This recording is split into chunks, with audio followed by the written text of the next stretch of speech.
Big thanks for all donors, for these towels and for this sheets, for all this beading, and thanks Jenny Jenkins and Sean Hopkins that they transport delivery.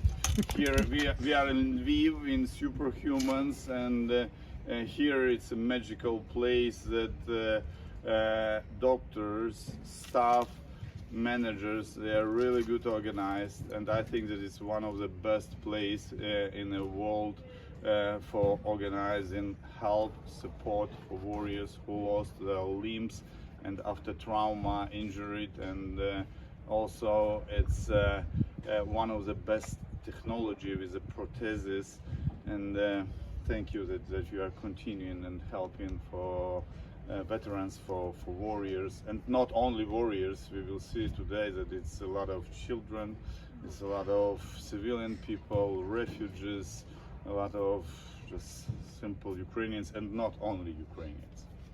I think it's a case of due to the enormous trauma that Ukraine is suffering, they're leading the way, unfortunately, in this area.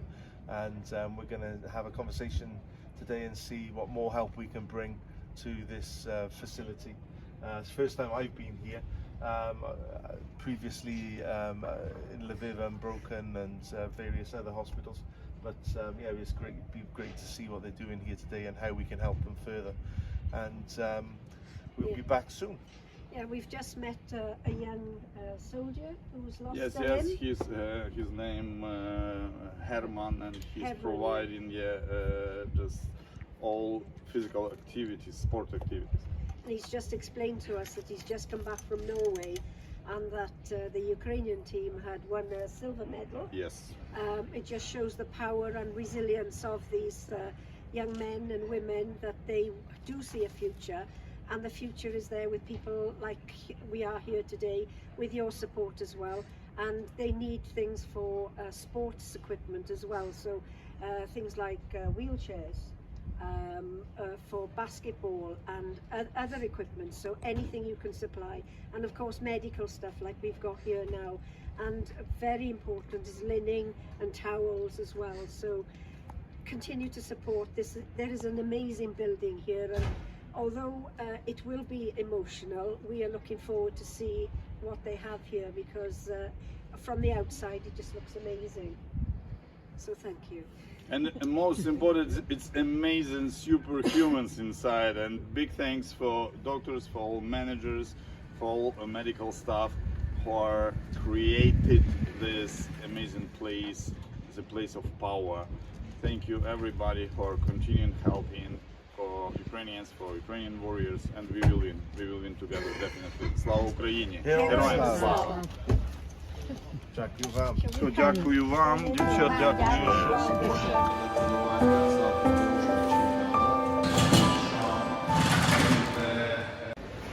We are now with a legend. It's Herman.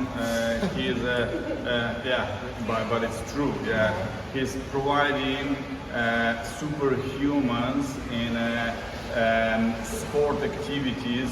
And just now he returned from Norway and bring to Ukraine a silver medal with a Superhumans team.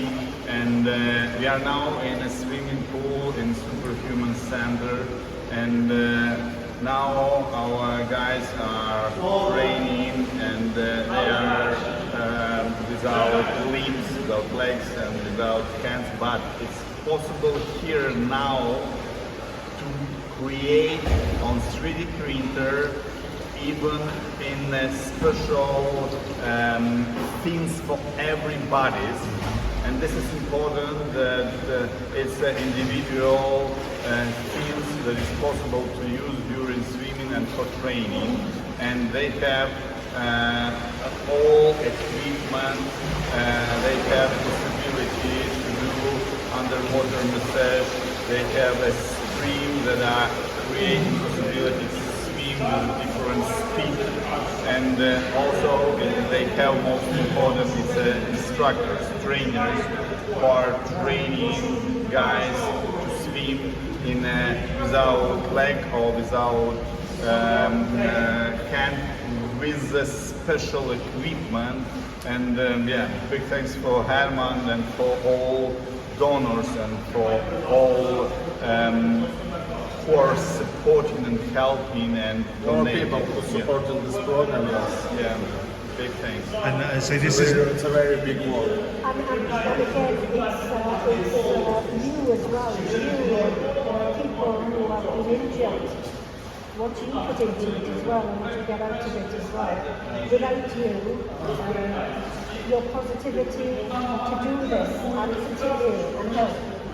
Так, от ви є основа того, що всі рухаються і розуміють, що В принципі, це так і було поставлено. Коли я приходив на роботу, то ми бачили, що я там сам теж бігав, займаюся, там збірну потрапив, ще щось. Тобто з тим і було запропоновано, що я своїм прикладом показую, що навіть будучи травмою, можна далі займатися, вивчати щось нове для себе, розвиватися, шукати щось. and it's the most important idea that superhumans is an inside of society that we are now with Herman because he is superhuman and he is showing everybody if you are even has some problem after injury, it means nothing, it's life and you can create your life. You can create your sport, you can create your activity, and you can lead and join people around. Травма – це не кінець життя, немає нічого неможливого. Все неможливо тільки в голові, треба все пробувати і жити далі.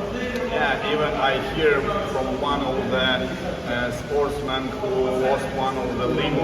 He said that he was in sport before and it was a big competition, and now he has the medals because he now in para Olympic team. Yeah, and he's of course he's smiling and laughing about it, and but it's just a sample, that is an example that, like Herman said, that it's life, and every who are inside of team, every superhuman, just show everybody that it's possible. You can see that this guy is swimming, here, And I say this is amazing. as explain to people that this is not just a swimming pool, this is a hydrotherapy pool where they do physiotherapy, and it's so important for rehabilitation to have that buoyancy and less resistance on your joints, and you can build up with weights, and I know for a fact myself that this type of facility, having it here, will benefit these guys so much, because you know, I wouldn't be walking today without 2 years of hydrotherapy, so it's really important, and yeah, it's fantastic to see they've got this working. Yeah, like you said, from your experience, you can see here a taste, that it's possible just, to begin, yes, to feel that buoyancy is very important, for swimming. Buoyancy is a part of skills for swimming, and all this equipment are existing here, and they are using this, and it's amazing. And when you're trying to walk, trying to learn to walk, Yes. move those joints, having that buoyancy, being able to do it in a pool, just create the movements. It's difficult to describe to someone who perhaps hasn't gone through it, but it's you cannot do it out of the water. It's impossible, because you'd have to have hoists and be suspended, you know, to take the weight off your joints and feet and arms and all the rest of it. But with the water, you're able to sort of get into an upright position and just start making the movements and build up the resistance, and yeah, so it's amazing to see, and I think you know, it gets used every day, you know, because it's such an important part of rehabilitation, and yeah, I'm really glad to see this here. So we'll carry on, and we'll try and explain some more about what the amazing things they do here at this facility. Thank you. So, Ukrainian Cossack. Sorry, can we ask your name again? So Your name again. my name's Eddie. Eddie, yeah, we're doing a live stream now, Eddie. This facility. Thank you. Go. Ukrainian Cossack. Questions. So basically, we're here in Superhumans, and basically, Eddie is an absolute hero because of this Russian, this illegal Russian invasion and Russian aggression, and he's lost his arm and your leg as a result of it. And your vehicle is clearly backed up as a humanitarian vehicle, and this just shows you the lack of any sort of civilized behaviour from the Russians, and lack of respect for international law and the law of armed conflict. So it's disgusting, absolutely disgusting, and I'm amazed at the positivity that you're radiating. And you said that your negativity was Negativity stored in my left arm. I've got about 7 centimetres of bone left in there, so I'm not going to say I'm completely positive all the time. And you've been here since 2022. Yeah, so I arrived October 22. Initially followed the full scale from the start. Wanted to get involved somehow, but wasn't too sure, and then found out about the humanitarian stories and these humanitarian workers. So I looked into that, found out about, bought myself a pickup truck in the end of around October time, and then drove over here. What was meant to be 3 months has turned into 3.5 years. I live here; it's my home now. And can I ask, when did the attack on your humanitarian vehicle take place? So this was 30th of January 2025. So Right. just over a year ago, so about 14 months So you'd ago. been working here quite a bit of time with helping people before you were cruelly hit, basically, So and illegally hit. I've done just almost 2.5 years in Ukraine, primarily living in Donbass and based in Kramatorsk. So we were working in that area and doing civilian evacuations out of Покrovsk. I've been here a while. I've already called it home. And after I was injured, I was offered the evacuation to go back to the UK, go to anywhere in Europe. But I said I'm staying in Ukraine. And you're here. Ukraine is home. So I made that decision, and then Superhumans picked me up after I got my medical treatment, and it's been fantastic here. And this is the first time myself and Sean have come to this building, and it's just an amazing place. And we've only touched the surface yet, and we just. It's just amazing. We've been in the hydrotherapy pool now. Did you find that beneficial? Yeah, absolutely. Hydrotherapy? One of the big things for me was that I was a sailor before I came over here, so I love being in the water. And then one of the fun things about the pool, or one of the good things, is for a lot of our guys, it's the first time they can stand up and not be worried about falling over. Yes. So there's that psychological aspect as well, being able to be supported somewhere. And it's just nice to break out the schedule of being in the gym every day. I'm just amazed at your smile and all the positivity, and it must spread to others. It's very important, and I take my hat off to you. It's amazing. It's amazing. Now you're supporting Superhumans here, and what type of stuff are you supporting them with? So my role is working in the PR department. I'm basically an ambassador, and so I do a lot of foreign travel. So I did this trip to Norway, which I arranged. And this was a Paralympics event in Para event in Norway. Yeah. And someone got a medal, I hear. Yeah, we all got medals in participation. But Herman came second in his class, and 2 of the other guys came third and fourth in their classes. So the guys did a fantastic job, and it was a really good opportunity to meet other para-athletes, get some really good support for what we're doing at Superhumans, and build some connections as well.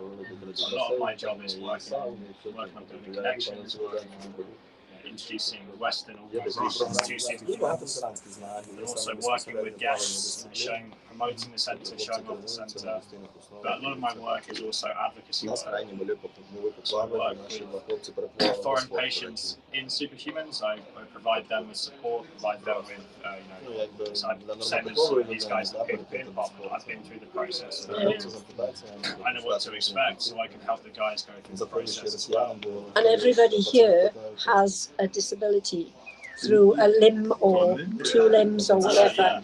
And it's, everybody is working in different areas like psychology and sport and IT, and it's just everybody pushing everybody along. You mentioned the person. This is quite unique to Superhumans, really. What do they do really with the patients as opposed to like normal sort of administration versus psychology?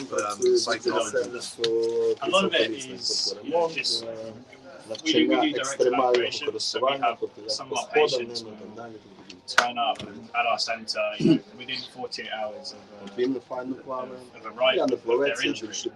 We pick them up from the field hospital in East, bring them here, and at that stage, you're still coming off the adrenaline, you're still working out what the hell happened to you, and you're unsure of how you go forward in life. So a huge part of the PhD is just showing where that future goes, showing what your options are. Yeah. We're all different stages down the line, different injuries, taking the injuries in different ways, and so when you have guys turn up with missing limbs, and the person that's treating them, the first person they meet is someone with similar disabilities, but is 2-3 years down the line, and it's showing that they're living a full life and achieving so much, and so Still helping. Yeah, I think that's one of the big things, because I don't want to make it sound a thing, but like-minded people. exactly. If you're seeing somebody with no limbs and they're doing this amazing thing, you're looking, well, yeah, I can do that, and it is like a good medicine. If anybody has suffered an illness or whatever, it's always nice when you're with people going through the same, because you think, they can do it, I can do it, It shows they have a place as well. One of the things that we are changing is the perception of disabled people. Yeah. Whereas with the Soviet Union, it was very much if you're disabled, you get pushed to the corners of society. Whereas here, we're not going, you are disabled, you need to be on a pedestal, everyone needs to bow at your feet. We're going, you can achieve everything you want to achieve. То більше знаєте, вона What do із you want to Сашком achieve? там, For якщо some people, that's going and doing sporting events, going Paralympics, and big stuff. For a lot of people, that's just going home and having a Так, щоб не garden and a wife розпилюватися and і some не kids.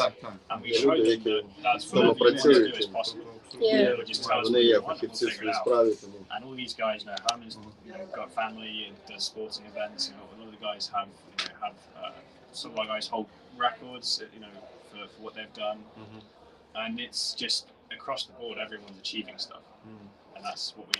And I take it that you are now fluent in Ukrainian? No, a long way off. I need a Ukrainian wife to beat it into me. But I'll get there one day. So what are do you intend staying now in Ukraine? Yeah, Ukraine's home. Yeah. It's the longest I've been in one place since I was 18, and it's this is the country that understands me. I think it does it to you anyway. When I say I'm coming out, people say to me, "You're happy, aren't you?" I say, "Yeah, I am happy. I know we're going to where we're going to, and it is a war zone. But I'm happy going there, not because I'm crazy or anything, but it gives you that warm feeling, even though they're in a war. And it is something you can't take away from it once you've been here. It's doing good. Yeah. Especially once I think in the West, we have a very westernized idea of what Eastern Europe is. And certainly from my point of view, I came here and I was like, this place is nothing like I expected. Yeah. It's a very selfish society. Yeah. There's really not a lot of helping other people goes on. And you come here and it's everyone looks out for each other. And I think it's a wake-up call as well, because I don't think anywhere in Europe could handle what Ukraine are doing. They would not be able to, to stand up this long to a tyrant like Putin But And it still doesn't mean they don't need help. no, You I'm know, not the saying that. Ukrainians Yeah, are unbroken. The yeah, Ukrainians are resilient, and but they still need our support yeah. to, Of course. you know, for Yeah, victory. And we were talking about the sports, and basically what we wanted to do was try and communicate with you guys that these guys need sports to, you know, not just as a, you know, some time out, but actually as part of their rehabilitation. And there is equipment that they're short of, unfortunately, and obviously we're from Wales, so first thing we ask about is rugby. yeah. And so basically what we want to try and do with your help is get 10 rugby wheelchairs out to this centre where they can start practicing wheelchair rugby and perhaps even play against Wales and England at some point in the future. So And what I think they said as well, that unfortunately the rugby wheelchairs are more expensive than the basketball because they're a totally different design, aren't they? Yeah. And also for basketball as well, because equipment gets damaged and broken, so everything really. So what else would you like to say on that, you know, with equipment? Is there and any things? other major requirements that, you know, people need to know and what's needed in this particular centre? You know, stuff. I mean, we've identified that we need rugby wheelchairs. What else can people help with to get these guys back rehabilitated and back into society?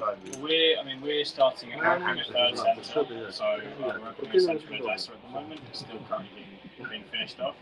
And Odessa, we're going to have quite a large sporting facility there. And so we're still working out what's needed, but we are looking for people that would be interested in helping us build that sporting facility. Anyone that has connections with, you know, maybe sporting supplies companies, basically any old sporting equipment that we can start building up a really good sports hub. It's difficult to say specifics. Yeah. But you know, we've met you now. We can liaise with you in future. But I think people need to see this and hear it and see you as a person and so positive and so ready to make a difference out here. This is Superhumans. I wouldn't be. I made the decision to stay in Ukraine before I knew about my treatment options, before I knew about Superhumans, Yeah. and it was the best decision I made because I certainly wouldn't have had this positivity. We have very good treatment in the UK, but when you're surrounded by people who've gone through the same injuries in this environment, this is the best place for me. Even though I know. And how long did you have treatment for? How long was you? I arrived here end of March, and so I've been 6 weeks in hospital. Got here towards the end of March, and then I was discharged on my leg in June, and just recently got my arm. So I'm still sort of learning how to use that, but it was sort of, you know, January to end of June, so 6 months. Amazing. Like you said, I think what we've seen with trauma and orthopedics, because it's sort of been the direction that I've been working in since 2022, is the experience, the level of trauma that Ukraine has suffered is forging the greatest surgeons in the whole world. And Ukraine, now the Ukrainians are showing teaching us a lot about modern warfare, and certainly about the injuries and the trauma that's created as part of it. Yeah, and I think people need to see the horrific injuries that are being caused by the Russians, and we must stop this war, and we must stop Russia from using might as right, and other people using might as right as well without a legal mandate. International law still exists. It's just other people are ignoring it. So let's get back to a state of civilization before we lose civilization. And I keep saying to people, this is the front line of freedom. It is the front line of civilization at the moment. At the end of the day, and I'm not being exaggerating. I'm not exaggerating. You can see the injuries being caused to normal people who are just trying to help. So I lost my patch, and I got a fantastic Superhumans patch. Yeah, I'm really, really happy with this. I would just like to say thank you so much. Yes. You know, I mean, it's you're on live and you're going out to so many, hopefully thousands of people back home, and to, the fact that you're British, you're from Dorset. Yeah. Yeah. Devon, oh my lord, that's a whole nother thing. Oh, yeah. And you have this amazing aura about you. Is he a so- Celt as well? Dorset, It's- part of the we are Celtic technically nation. West Dock- Country. Dock- Yeah. We are, I mean, where I'm from, we say West Коліна Country. лишається. Oh, is it? Okay. So, Not Celtic. I don't think I think it's on the fringes. It's the fringes. Possibly, you might have to have a look in your genetics there. You might have a bit of Celtic blood there somewhere. Anyway, thank you. Oh, just put Scottish is definitely Yeah, a that's Celt. Thank you so I much. thought he was a Celt. There you go, proof. And I you hope know. you find your wife and you learn the language. I'm sure you will. He's looking. He's looking. Thank you hard. so much. Thank you. Thank you, and Jenny. good luck in your future plans and everything. And thank you to Yaroslav and Herman as well for showing us this fantastic facility. Thanks for Eddie and for all Superhumans that I have possibility to be in the center of this energy. They are amazing. Yeah, it's incredible. They are Superhumans, and you know that this is super. It's in Ukrainian, super patch for superhumans. It's right with the person who don't have both hands. Really wrote it. That's tidier. Prosthesis. That's tidier handwriting than mine. Mine, Yeah. Wow, Well, that's that made me do it. amazing. Amazing. Okay, well, we're going to close now. We're going to move on to another part of the building. And So we might see you later, so Yeah. look out for more live streams. But again, you can watch again, and remember to click and like and do all those other things that social media does, so other people can hear this message. Yeah, and ask yourself, what are you doing for Ukraine today? Thank you. don't know what I've done.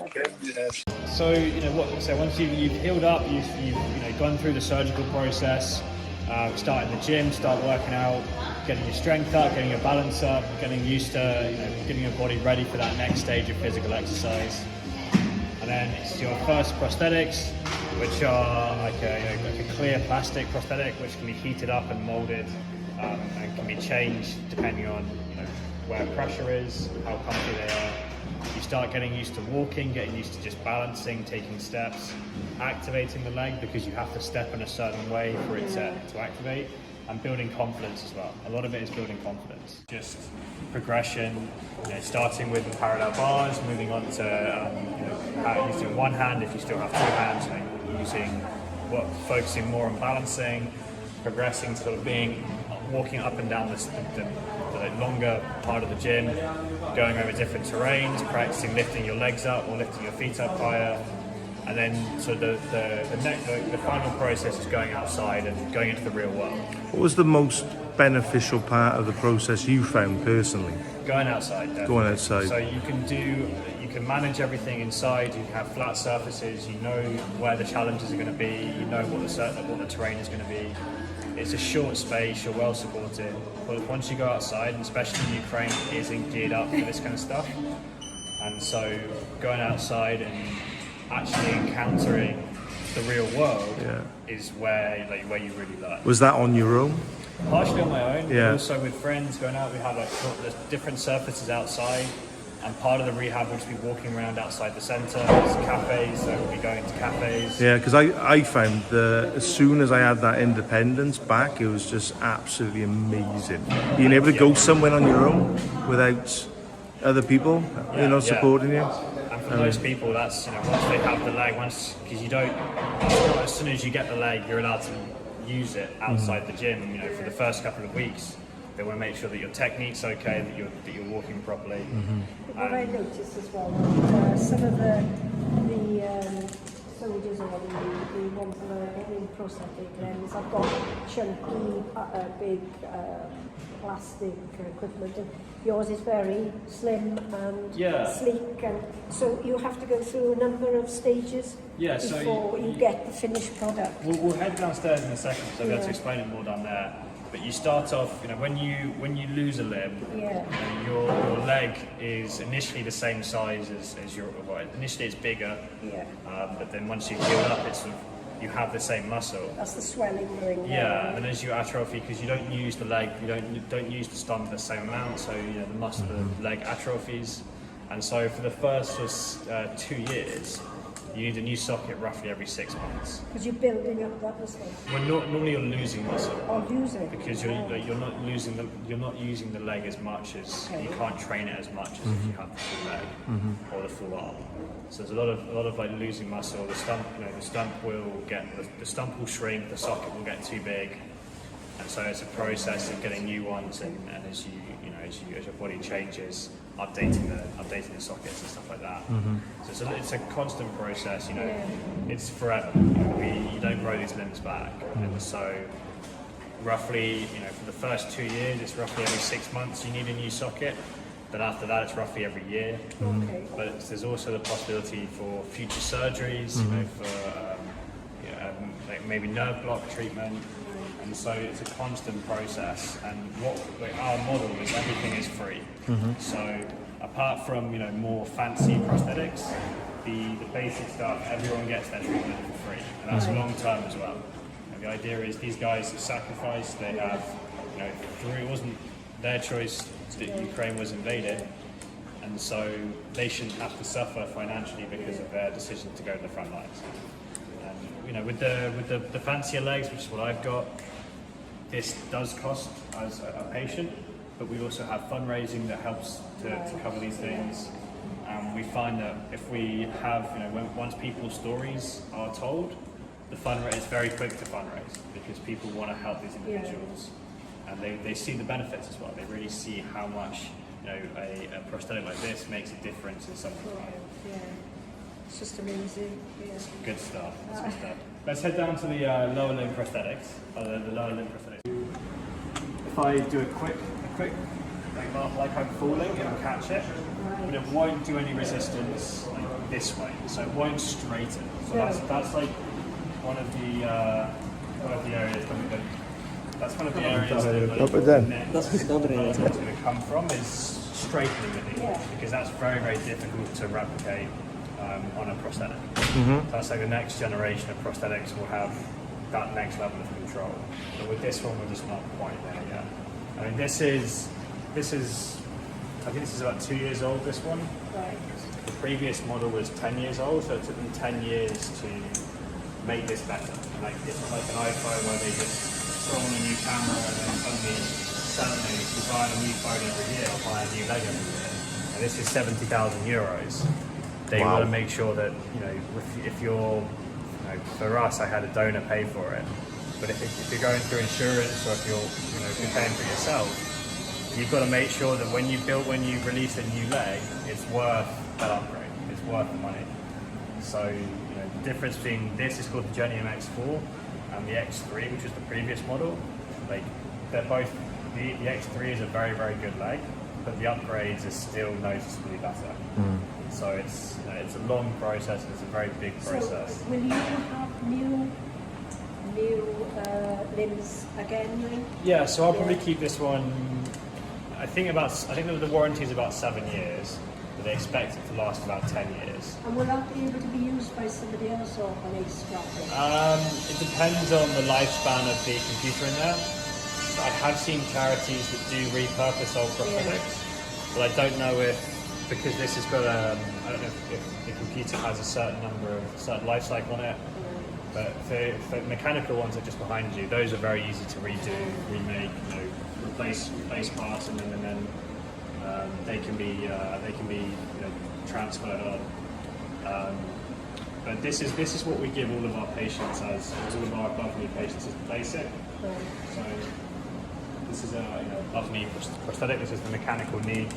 This is a very basic prosthetic, in the sense of it doesn't have an app. There's no computer in it. It's all it's just done by movement. Just resistance, yeah. And so Dobry den. How are you doing? Dobry den. Never been better. So this is as in compared to what I've got, this is basic, but also this is at the higher level of mechanical needs. So we work with a company called Otterbach, which is a German company. They're one of the oldest prosthetic companies in the world. They're from 1918. Okay. No idea why 1918. Yeah, Yeah. Yeah, these are the First World War. Yeah. Yeah, that's where they started from. Yeah, because they do compare this war with the war of 1418. In terms of the way it's been fought, just like stalemate. But also the change in warfare, because that was the first real mechanized conflict, and now we're seeing the first real technological conflict. So, crazy. you know, it totally changed ball game when it comes to warfare. What we're seeing, and like what we saw, the original Autobot limbs were as a result of having hundreds of thousands of veterans returning who needed them. And what we're seeing, this leg is the result of Afghanistan and Iraq. It's the result of what we learned in that war, or those wars. And then what we're going to be seeing in the next few years is the result of the Ukraine war. It is the result of, we don't know exactly, the government doesn't release figures, but we reckon there's about 100,000 amputees in Ukraine. That's just amputees, that's not spinal cord injuries, head trauma, and other injuries. So we have a huge job. But it's also a huge learning. 100,000 amputees. Which we reckon is over 300,000 missing limbs. I reckon. Because you have people with multiple amputations. And so that's a huge job, but it's also a huge number of people that you can, for lack of a better word, practice on. You have people that, and especially with Ukrainians being incredibly innovative, like motivated, driven, Ukrainians want to develop this stuff. And so when you have this number of people who need it, then Ukrainians who are looking at this going, how can we help? What can we do? How can we make it better? Yeah. And so you end up with huge amounts of innovation, huge amounts of technological advancement. And some patients, unfortunately, it doesn't work out for them, and they maybe have issues with pain, issues with motivation. So they will have to be made in wheelchairs then. But then also that's what we're trying to do in terms of changing the way Ukraine treats victims of the war, or treats these disabled veterans. We want to be able to make a society where even if you are in a wheelchair, life is always going to be harder, but you can still access everything, or you still have the opportunities to access everything. Yeah, because over the years coming into Ukraine, we've noticed that in many places there's no wheelchair access.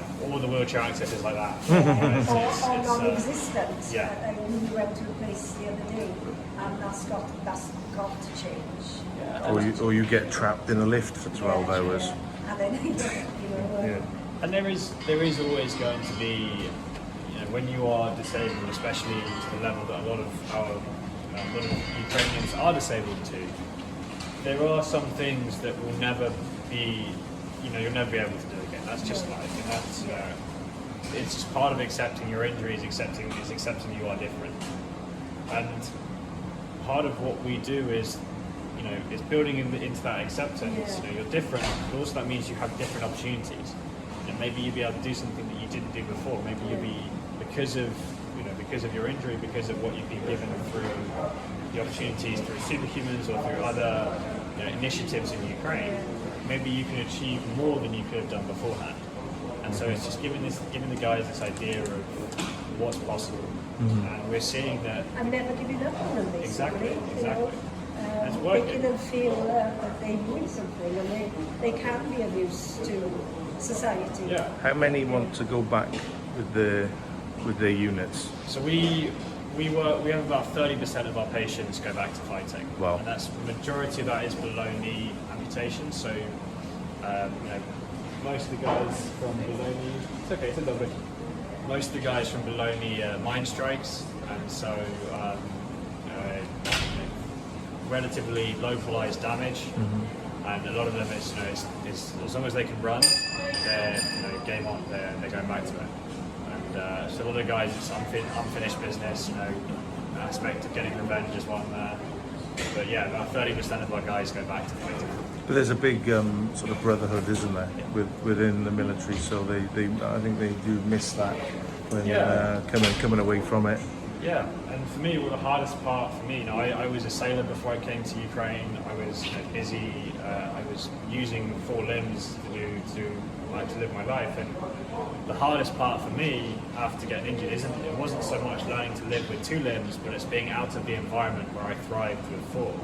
and being on the front lines. I was with the guys that I've been working with the same guys for a long time. I worked on private sailing boats, so I was on a variety of smaller. Well, I say smaller. But some of the technological advances in sailing means a lot of it there you don't have to do manually. It's amazing. I'm hoping to connect my two worlds up and get sailing. I'll get more Ukrainians and more disabled veterans involved in sailing. Oh, it'd be amazing. There's a huge amount of psychological benefits to that kind of stuff. Yeah. That's where I'm in the process of pushing. But I've certainly learned that after getting injured, there's so much. There is a role, and there is an incredibly beneficial role as well. And it's just working out how to do that the best you can. Superhumans does that. And I think that's a good topic, because the war will eventually finish, but there'll be so much work to do then in all walks of life, and then this is just one massive step for We're going to rebuild the country, rebuilding the country. So there's going to be opportunities for many. Well, at one point we were using service personnel who were in rehabilitation to do logistics, delivering vehicles to different places and all the rest of it, and just to try and get them out of the hospitals. I never. This is my first time losing 2 limbs. This is my first time going through rehab. And I've seen guys who have gone through rehab, British Army veterans who've gone through, or British military veterans who've gone through rehab, and it seems like, I think it's mostly it's more about the country itself, the mentality in the country rather than specific to rehab. But we focus so much on not just getting you back to being mobile, getting you back to being able to walk, but also putting you in a role where you're productive. Putting you in a role where it's not just like, here you now have the ability to live as best you can, but you're going to be on disability because society isn't geared up to having amputees in the workplace. Whereas here, it's like, right, you were a mechanic beforehand. Let's work out how you get back into being a mechanic. Or let's work out how you start running your own shop rather than being, the floor guy. Or you're a farmer. What do you need to get back into farming? Or maybe you can't do your job anymore. So what do you enjoy? What do you want to? We'll give you university courses. And so there's a lot of we have, let's say, over 100,000 amputees. God knows how many just injured people in general. That's a percent of the country. That's not, and we don't have the money to have disability benefits to everyone. So how do we make as many of those people as productive as possible? Not because it's like we need the labour. We do need the labour as well, but also because that's the way that people benefit. That's the way they go forward. They're busy. They have purpose. They have jobs to do. The Ukrainians need to be doing something. And even if that's you have you're missing 2 legs, but you're confident on your stubbies, the shorter legs, and you have your garden, and you spend all day working in your garden doing a job that will take an able-bodied person a couple of hours. But that's what you enjoy, that's what you love. It gives them something in here then, they look at it and I actually did that. And then it'll prompt them to do a little bit more, and they get that encouragement inside that they are useful. They're not just to be thrown on the trash bin now. And it's this mentality of reversing this post-Soviet mentality of if you're not a fully fledged member of society, you're not useful. And it's putting people in a position where they don't feel like they're being, it's the difference between putting someone on a pedestal just because they're an amputee and helping someone to achieve them getting on the pedestal themselves. And what we're trying to do is we're trying to move away from this idea of, just because you're disabled, we'll do it for you. You need, you're a protected class. It's this independence. We're trying to get towards independence and people feeling like it's why we have all the designs on the sockets. So, you're losing a part of yourself, and so you should be able to replace that with something that you want to show off. And for a lot of our guys, I always wear my trouser leg rolled up, partially because it's easier for people to interact with me. It's easier if I'm feeling out and about. It's easier for people to take account of me. And also, I'm proud of it. They show what I've done. They show that I've been through. A lot of our guys, they see their injuries as something to be proud of. The way we're changing society feel like they're not necessarily showing off their injuries. They're just living their lives. And it's the same as Yeah. in here and here, and they look a bit different, but I'm still the same head. Yeah, and we work with, we do advocacy work, we work with kids, we have a lot of the kids are patients here as well as some of our patients are kids.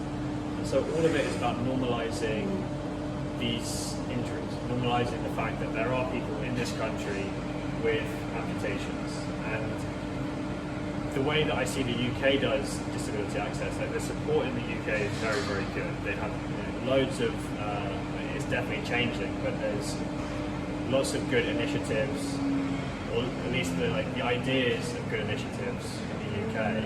But there's very much this atmosphere of we don't see disability. You're the same as everyone else. We don't want to look at you as being different, because if we see you as being different, it's offensive. It's like, well, we are different. There's no denying that we're different, and by ignoring that, that's actually more dangerous. Whereas in Ukraine, it's an acceptance of that. It's we see you're different. We want to know how we help you. We want to know, and we want to be taught as well how we help you. And this is why we work with the kids. This is why we go into schools. We work with kids from age 4 up until university.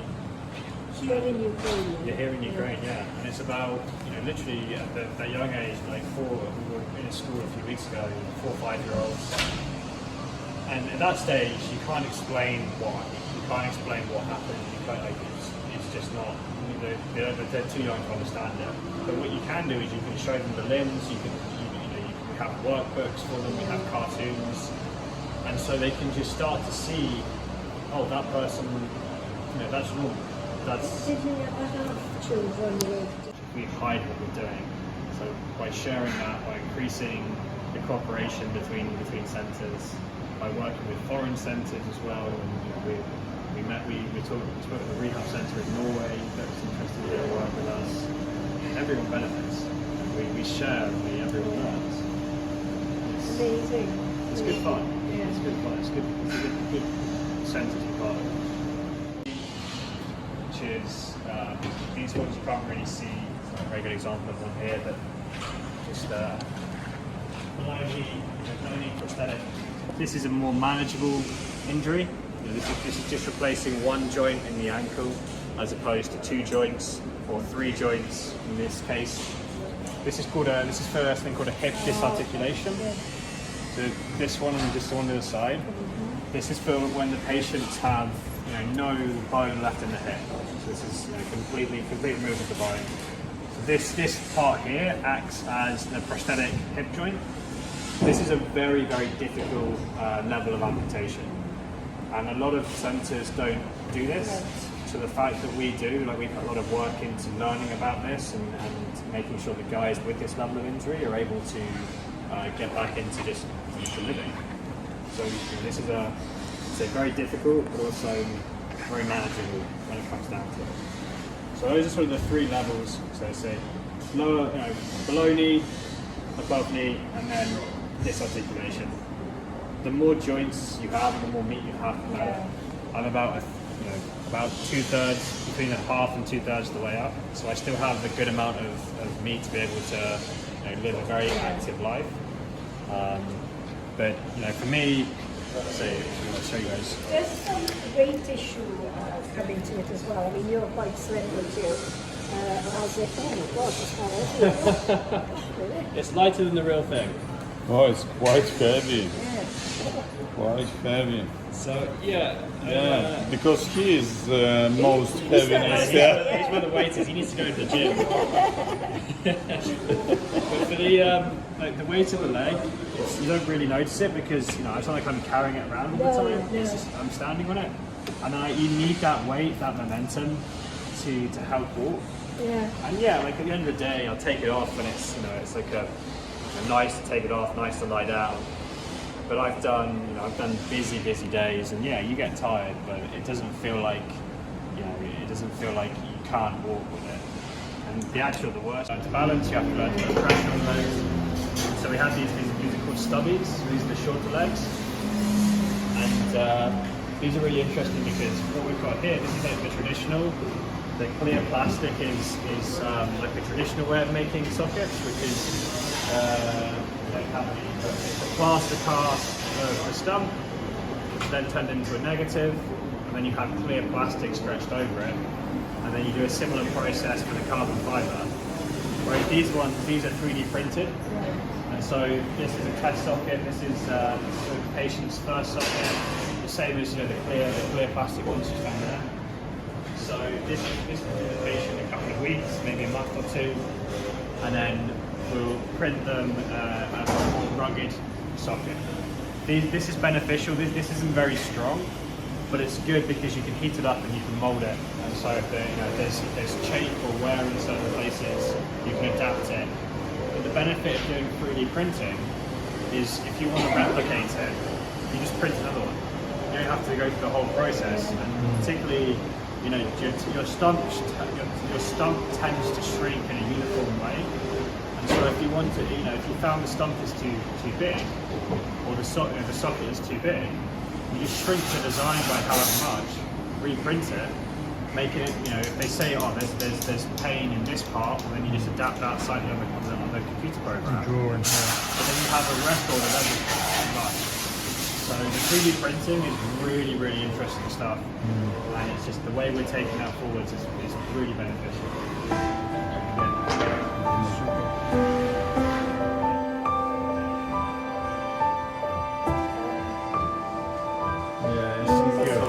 One of the legends of Superhumans.